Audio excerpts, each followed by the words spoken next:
weapons debate. If our opposition to nuclear arms is not to be hypocritical, we must be meticulous in ensuring that none of it winds up in the U.S. military stream, or that it doesn't. But if you follow the trail of our uranium south of the border, it's hard to escape the conclusion of one U.S. critic that there's a piece of Canada in every American nuclear bomb. Down by the riverside, down by the riverside. Under cover of darkness, a truck carrying radioactive spent fuel rolls across the Thousand Island Bridge near Kingston, Ontario. These protesters are concerned about the safe transport of nuclear material. But their ultimate nightmare is the terrifying buildup of the nuclear arsenal. Building the bomb is so little understood and so greatly feared that even people in the know like to take refuge in the shadowy half-truth that you can separate atoms for peace from atoms for war. Dr. Gordon Edwards of the Canadian Coalition for Nuclear Responsibility. I think it's a convenient myth. It's a convenient fairy tale that we have chosen to live under, that one can truly make a distinction between atoms for peace and atoms for war. The truth of the matter... Unleashed a force so destructive that it set off a chain reaction of events that changed the course of history and left the world poised in a delicate balance of terror. Canada supplied the uranium and some of the scientific know-how to help build the bombs which were dropped on Hiroshima and Nagasaki. The successful testing of the ultimate weapon was so challenging that scientists basked in the afterglow of their achievement, as this U.S. government film shows. But faced with the specter of annihilation, the Americans, almost overnight, began to downplay atoms for war and extol the virtues of atoms for peace. In 1965, Prime Minister Lester Pearson echoed these sentiments when he attached tough new conditions to the exports of Canadian uranium. Permits will be granted, or commitments to issue export permits will be given with respect to sales of uranium covered by contracts entered into from now only if the uranium is to be used for peaceful purposes. What assurance do we have that this uranium is truly being used for peaceful purposes? Or is it a case of the emperor's new clothes? You know, that somehow we just haven't bothered to say, look, the emperor does have no clothes. That really, this uranium must be being used for military purposes. I think that we're fooling ourselves. So who's fooling whom? Canada, in public at least, has always taken a hard line against the spread of nuclear weapons. After India exploded a bomb made from Canadian uranium in 1974, Prime Minister Pierre Trudeau again toughened control. Speaking before the UN Special Session on Disarmament in 1978, he appealed for a halt to the arms race. The conclusion I have reached is that the best way of arresting the dynamic of the nuclear arms race may be by a strategy of suffocation, by depriving the arms race of the oxygen on which it feeds. But the arms race continued to escalate, fueled by fear and the essential raw material, uranium. Canada has always been a major supplier of uranium, but it goes through so many changes in the huge military-industrial complex that it's difficult for outsiders to find out exactly where it goes and what it's used for. William Arkin of Washington's Institute for Policy Studies. It is only within the last 2 or 3 years that we have enough knowledge about nuclear weapons and the flow of materials and enough knowledge about the way weapons are constructed and enough knowledge about the usage of the various materials, plutonium, uranium, tritium, that we're able even to put together the conclusive evidence that would show the flow of all of the materials from Canadian mines through production into weapons. To understand how some Canadian uranium finds its way into American weapons, W5 traced the flow of shipments from Canada to key nuclear facilities in the United States. Much of the uranium starts its journey from the Key Lake mine in northern Saskatchewan. Key Lake is the world's largest mine, operating around the clock and producing 12 million pounds of uranium yellowcake a year. After a long cross-Canada trip, the uranium is trucked to the Crown-owned El Dorado Nuclear Refinery in southern Ontario. Here it's converted into a salt-like solid before being exported.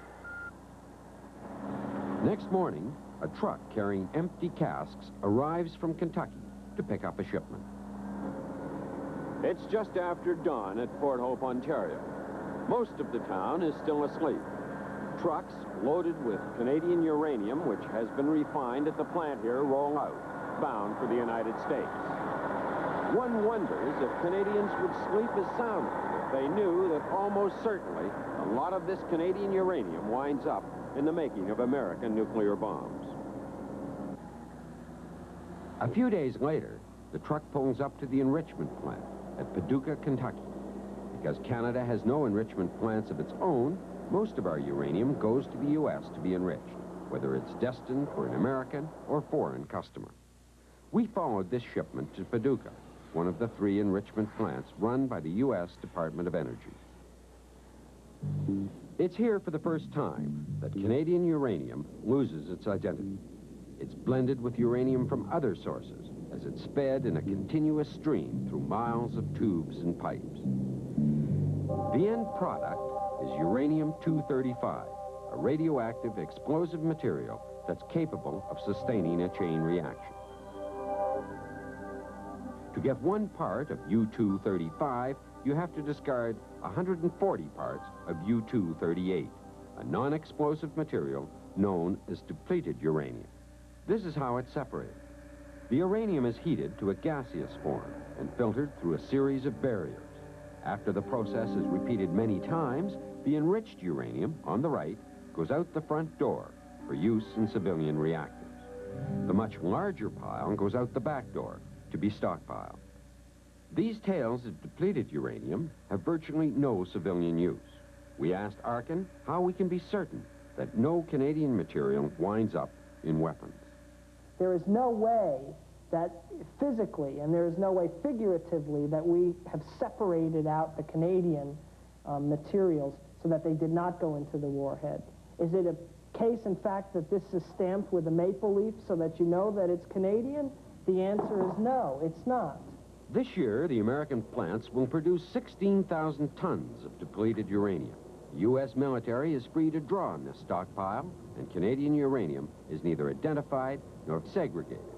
We confirmed this with plant manager Bill Sykes. Is there any segregation of the Canadian uranium in the stockpiling process? No, sir. So it's not stamped with a maple leaf or anything? No. Well, once the product is removed, it's removed in our product cylinders and sent on for further enrichment. The depleted uranium is removed in government tail cylinders for storage here at this plant. For the military to use the depleted uranium, it must first undergo yet another conversion, so it heads down the road again. Fernald, Ohio. It's here that they've located a key facility for the building of America's nuclear weapons. And it's here, too, that Canada's so-called peaceful uranium is diverted into America's nuclear weapons program. The Feeds Material Production Center is a civilian site with a military purpose, and thus much tighter security. This year, 4,000 metric tons of depleted uranium will arrive here solely for military applications. Row upon row of depleted uranium sits in drums in the receiving yard, waiting to be converted into uranium metal. What percentage is Canadian is anybody's guess, depending on what batch it came from. Inside the factory, the metal fuel cores that emerge from the production line are essential in the making of plutonium, the trigger of every modern bomb. Plant manager, Jim Riefschneider. What's your product coming out the other end of your production line at your plant? The product here is what we call an ingot, or a fuel core that's used for production of fuel elements or fuel targets at the Richland production reactor in Richland, Washington, and the Savannah River production reactor in Savannah, Georgia. These production reactors are used in the U.S. defense programs in production of plutonium. Is that in the making of nuclear weapons? Yes. From Fernald, the fuel cores go on to Savannah River, where they're inserted into military reactors to breed weapons-grade plutonium. But the use of depleted uranium does not end there. Another stream goes to a plant at Oak Ridge, Tennessee, where it's made into metal bomb components. All the parts then go on to a plant in Amarillo, Texas, for final assembly into warheads. This diagram shows how much depleted uranium goes into a modern warhead. The yellow parts come from depleted uranium. It's at the heart of the plutonium spark plug, but also in the metal casings that boost the bang by 50%. We asked William Arkin what depleted uranium looked like. He bought this hunk on the open market for educational purposes. As you'll see, very heavy. This is depleted uranium. Every nuclear weapon in the U.S. stockpile, with the exception of neutron bombs, have depleted uranium in them. This then is either a third Canadian or a quarter to a third Canadian, or it's all Canadian, depending upon which batch it happened to come out of. But the point is that the Department of Energy does not segregate any of the uranium which the Canadians provide them in any way.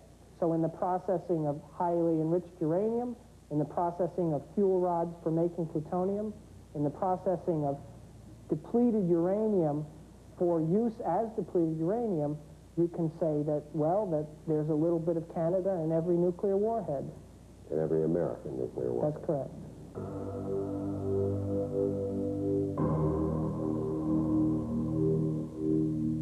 But our agreement with the United States, first signed in 1955 and amended in 1980, is clear.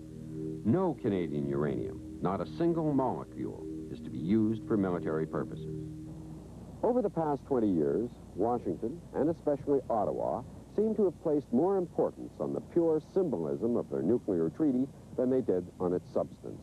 While on paper the treaty's tough enough, in practice, a series of Canadian governments have, by ignorance or design, failed to ensure that Washington live up to its side of the bargain. The key point is that the Canadian government that traditionally has made much of our insistence on not using uranium for nuclear purposes, we should be insisting that all of our uranium that goes to the United States be segregated from any uranium that they use for military purposes. It's as simple and as clear-cut as that. That's what the treaty says, and we, on the Canadian side, our government should be enforcing that. This week in New York, we asked External Affairs Minister Joe Clark if he could guarantee that not a smidgen of Canadian uranium winds up in American nuclear weapons. You can't put a flag on a molecule of uranium and follow it through the process. And so it is difficult to know that a particular molecule going in is the same particular molecule that comes out. Not being able to identify it molecule by molecule, the arrangement that has been established internationally by all countries, by us for some time, has been to ensure that the same amount of Canadian uranium that goes in comes out and is called Canadian and is subject to the very strict obligations that flow from our treaty arrangements. I've learned a little bit about this, and so I've learned of your interest. And there is a process called the process of fungibility, which also applies to banks. When you put a buck in the bank and expect to get a buck back later on, you're not going to get back the same dollar that you put in. What you do is get back an equivalent dollar. The same process applies in this case. Well, maybe the word should be fudgeability, because it clearly goes against the law of the treaty. We also asked Mr. Clark if this so-called principle of fungibility applied to depleted uranium as well. I would have to find out what happens to the residue, but I would presume that it is covered by the same agreements which prohibit the direct use of Canadian uranium for non-peaceful purposes. But W5 was told that the principle of fungibility does not apply to depleted uranium. According to expert interpretations, depleted uranium falls through the cracks of the many treaties covering atomic energy. It is this bureaucratic concept of fungibility that allows the Canadian government to respect the letter of the treaty while continuing to violate its spirit. Warren Donnelly, nuclear policy expert for the U.S. Library of Congress, says that in the end, there are only two ways Canada can be absolutely certain that none of its uranium ends up in nuclear weapons. Well, the one way to have absolute assurance would be to have the depleted uranium of Canadian origin returned to Canada. A somewhat less expensive measure might be to try and get the United States to segregate that depleted uranium at the U.S. production facilities. This is Fat Man. It's a replica of one of the world's first atomic bombs. And it's no secret that there was a lot of Canadian help in the building of that bomb. Now it seems, whether we knew it or not, whether we liked it or not, there's been a lot of Canadian help in building virtually all of America's bombs since. These days, the Reagan administration is committed to a further buildup of nuclear weapons, and it's reasonable to assume that there'll be a little piece of Canada in all of those too. If nothing is done to inhibit this process, it makes a hollow mockery of Canada's position as a fierce opponent of nuclear weapons.